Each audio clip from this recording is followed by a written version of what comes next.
Hello students, आज हम कक्षा 8 सामाजिक विज्ञान इतिहास में हमारे अतीत भाग 3 के भाग 1 पुस्तक का पहला पाठ पढ़ेंगे। कैसे, कब और कहाँ।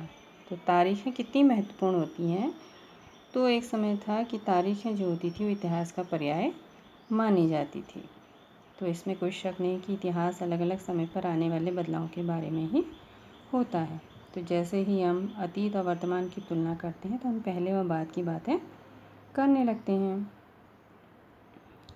तो हमारी जो दैनिक जीवन है उसमें तो हम आसपास की चीज़ों पर ऐतिहासिक सवाल नहीं उठाते। हम ऐसा मान के चलते हैं कि जैसा हमेशा से ही हो रहा है। लेकिन कई बार ऐसा अचंभे के क्षण आते हैं कि हम उत्सुक हो जाते हैं। जैसे किसी व्यक्ति को सड़क किनारे चाय की खूंद बढ़ते देखकर आप हैरान हो सकते हैं कि चाय या कॉफ़ी पीने का चलन कब शुरू हुआ या रेल का निर्माण कब हुआ। कहीं पर हम जाते हैं तो उससे संबंधित कोई सवाल हमारे जहन में आ जाते हैं। जो चित्र दिया हुआ है ये, तो ये सारे ऐतिहासिक सवाल हमें समय के बारे में सोचने के लिए प्रेरित कर देते हैं। तो समय तो हमेशा साल या महीनों के पैमानों पर नहीं देखा जा सकता। कई बार ऐसी प्रक्रियाएं होती हैं जिनमें एकदम हम तारीख निश्चित नहीं कर सकते हैं और बहुत लंबी प्रक्रिया होती है। जैसे भारत में लोगों ने अचानक एक दिन सुबह सवेरे चाय पीना शुरू नहीं कर दिया। धीरे धीरे ही उसका स्वाद उस ज़ुबान पर चढ़ा था। तो हम उसके लिए स्पष्ट तिथि नहीं दे सकते हैं। ऐसी राष्ट्रीय आंदोलन किस दिन शुरू हुआ ये भी बताना, क्योंकि बहुत धीरे धीरे वो प्रक्रिया चलती रही।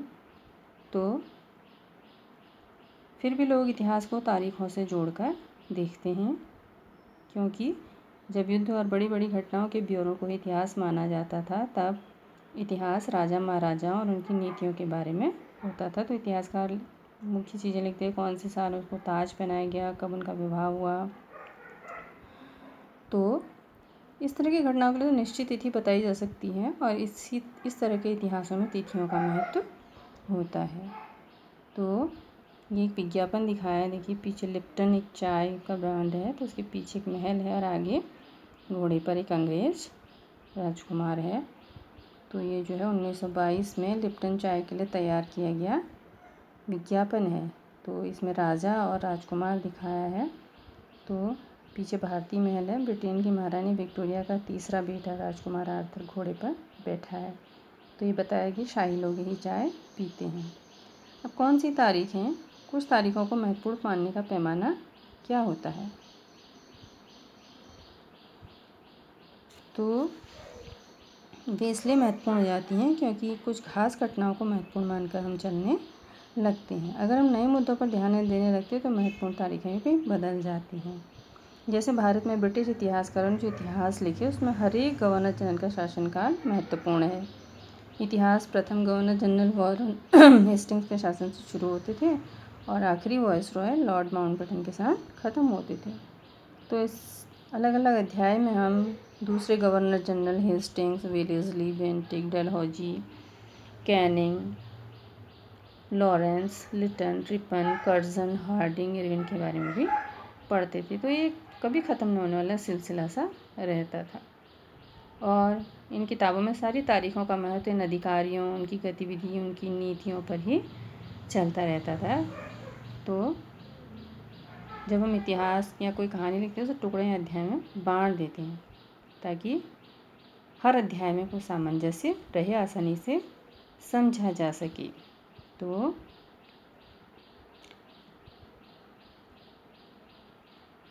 हमारी नई तिथियाँ महत्वपूर्ण हो जाएंगी। तो ये वॉरेन हेस्टिंग्स है, 1773 में भारत के पहले गवर्नर जनरल बने। फिर है हम अवधियाँ कैसे तय करते हैं। 1817 में स्कॉटलैंड के अर्थशास्त्री और राजनीतिक दार्शनिक जेम्स मिल ने 3 विशाल खंडों में a history of British India, British Bharat का इतिहास नामक किताब लिखी और उन्होंने इसमें इस इतिहास को हिंदू, मुस्लिम और ब्रिटिश 3 कालखंडों में बांट दिया। तो इतिहास को हम अलग अलग कालखंडों में बांटने की कोशिश क्यों करते हैं, क्योंकि इस दौर की जो ख़ास चीज़ें होती हैं उनके केंद्रीय तत्वों को पकड़ने की कोशिश करते हैं और जिनके सहारे हम समय को बांटते हैं। तो ये हमें बताते हैं कि एक अवधि से दूसरी अवधि के बीच आए बदलावों का क्या महत्व होता है। मिल को लगता था कि सारे एशियाई समाज सभ्यता के मामले में यूरोप से पीछे हैं और इतिहास की उनकी समझदारी ये थी कि भारत में अंग्रेज़ों के आने से पहले यहाँ हिंदू और मुसलमान तानाशाहों का ही राज चलता था। यहाँ चारों ओर केवल धार्मिक बैर, जातिगत बंधनों और अंधविश्वासों का बोलबाला था। मिल की राय में भारत को उन्नति के लिए, प्रगति के लिए यूरोपीय शिष्टाचार, कला, सभ्यता और कानूनों को मान लेना चाहिए। तो इतिहास की इस धारणा में अंग्रेजी शासन प्रगति और सभ्यता का प्रतीक था और उससे पहले जो था सारा अंधकार का दौर था। तो क्या किसी इतिहास के दौर को हिंदू या मुसलमान दौर कहा जा सकता है? क्या इन सारे दौरों में एक धर्म साथ नहीं चलते थे? तो शासकों के धर्म के हिसाब से तय करने की ज़रूरत क्या है? तो अगर हम ऐसा करते तो इसका मतलब ये कहना चाहते हैं कि औरों के जीवन और तौर तरीकों को कोई महत्व नहीं होता। प्राचीन भारत में सारे शासकों का भी एक धर्म नहीं होता था। तो अंग्रेज़ों द्वारा सुझाए गए वर्गीकरण से अलग हटकर इतिहासकार भारतीय इतिहास को प्राचीन, मध्यकालीन और आधुनिक काल में बांटकर देखते हैं। इस विभाजन की भी अपनी समस्याएं हैं। इतिहास को इन खंडों में बांटने की यह समझ भी पश्चिम से आई है। पश्चिम में आधुनिक काल को विज्ञान, तर्क, लोकतंत्र, मुक्ति और समानता जैसी आधुनिकता की ताकतों के विकास का युग माना जाता है। उनके लिए मध्यकालीन समाज वे समाज थे जहाँ ये विशेषताएं नहीं थी। तो अंग्रेज़ों के शासन में लोगों के पास समानता, स्वतंत्रता या मुक्ति नहीं थी, नहीं यह आर्थिक विकास और प्रगति का दौर था। बहुत सारे इतिहासकार इस युग को औपनिवेशिक युग कहते हैं। अब औपनिवेशिक युग क्या है? तो इसमें आप पढ़ेंगे किस तरह अंग्रेज़ों ने हमारे देश को जीता और स्थानीय जो नवाब और राजा थे उनको दबाया और अपना शासन स्थापित किया, अपना नियंत्रण स्थापित किया और अपने खर्चों को निपटाने के लिए राजस्व वसूल किया। इस तरह की स्थिति कर दी कि राजा को भी उसके अधिकार में रहना पड़ा, उनकी बातों को मानना पड़ा और ज़रूरत के निर्यात के लिए महत्वपूर्ण फसलों की खेती कराई और इन सारी कोशिशों के कारण बदलाव आए। तो जब एक देश पर दूसरे देश के दबदबे से इस तरह के राजनीतिक, आर्थिक, सामाजिक और सांस्कृतिक बदलाव आते हैं तो इस प्रक्रिया को औपनिवेशीकरण कहा जाता है। तो अधिकार करने वाला देश जो है पूरी तरह से अपने अधिकार में आए देश को अपने हिसाब से चलाता है।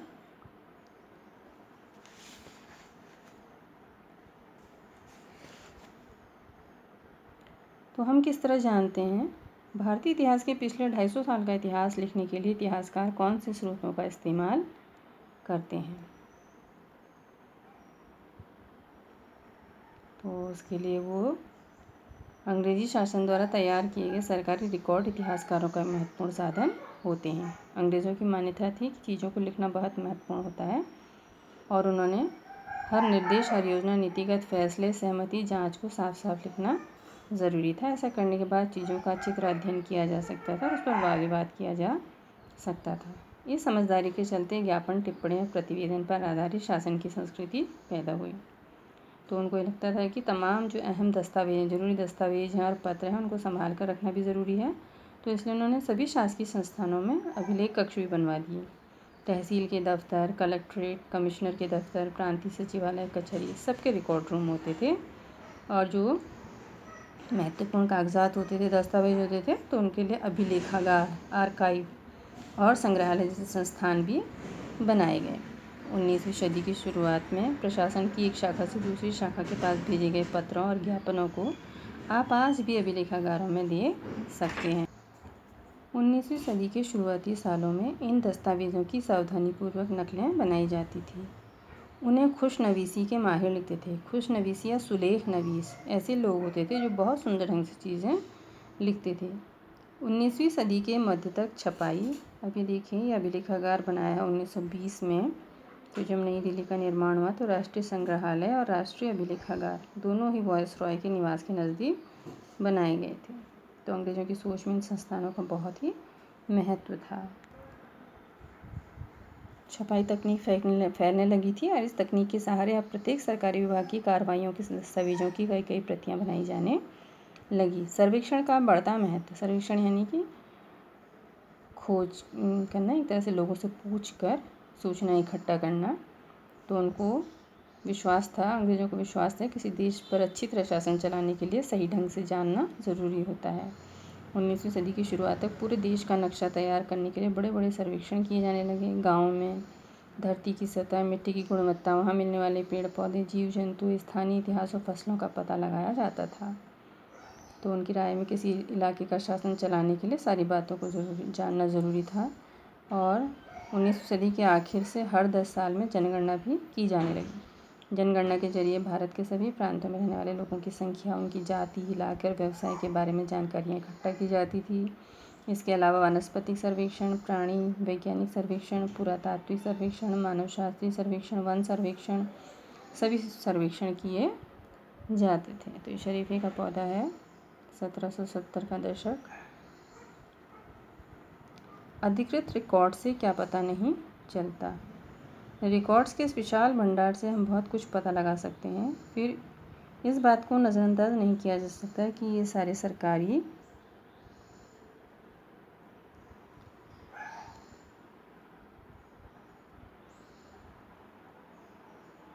रिकॉर्ड हैं। इनसे हमें यही पता चलता है कि सरकारी अफसर क्या सोचते थे, उनकी दिलचस्पी किन चीज़ों में थी और बाद में समझने के लिए किन चीज़ों को बचाए रखना चाहते थे। इन रिकॉर्ड से हमें समझने में मदद नहीं मिलती कि देश के दूसरे लोग क्या महसूस करते थे और उनकी कार्रवाइयों की क्या वजह थी।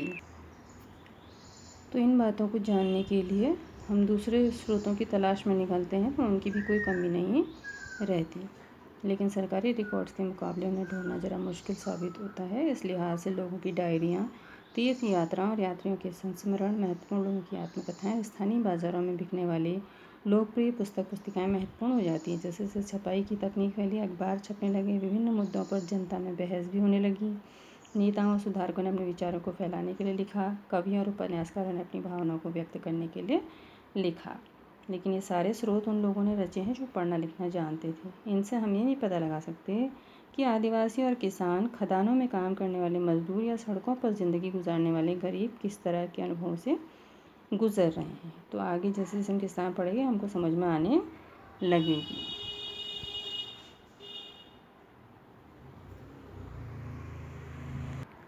अब ये देखिए, फिर से याद करें, सही और गलत बताएं। जेम्स मिल ने भारतीय इतिहास को हिंदू, मुस्लिम, ईसाई 3 कालखंडों में बांट दिया था। ये सही है। सरकारी दस्तावेजों से हमें समझने में मदद मिलती है कि आम लोग क्या सोचते हैं। गलत है।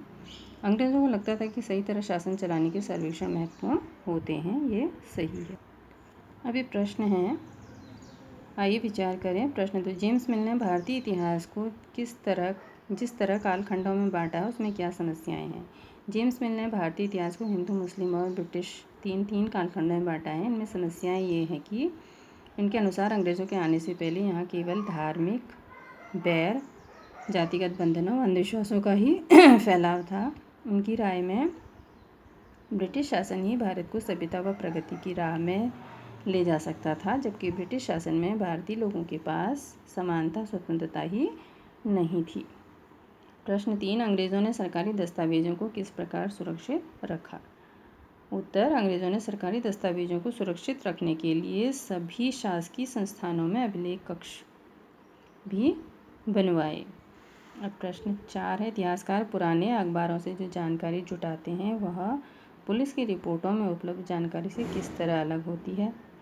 पुलिस की रिपोर्टों में सरकारी अफसरों की रुचि या इच्छा अनुसार बातें होती थी, जबकि अखबारों में वास्तविकता के आधार पर खबरें छपती थी।